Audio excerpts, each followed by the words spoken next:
ومن الناس من يعبد الله على حرف، فإن أصابه خير اطمأن به، وإن أصابته فتنة انقلب على وجهه خسر الدنيا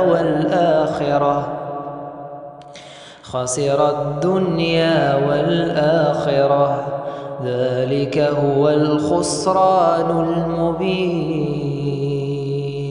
يدعو من دون الله ما لا يضره وما لا ينفعه، ذلك هو الضلال البعيد. يدعو لمن ضره أقرب من نفعه، لبئس المولى ولبئس العشير. إن الله يدخل الذين آمنوا وعملوا الصالحات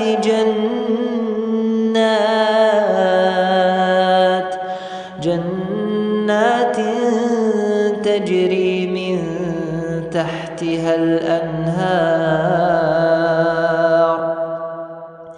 إن الله يفعل ما يريد.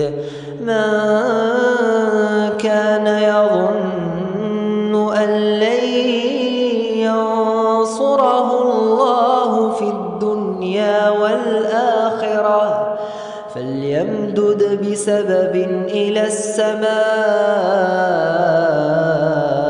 ثم ليقطع، فلينظر هل يذهبن كيده ما يغيظ.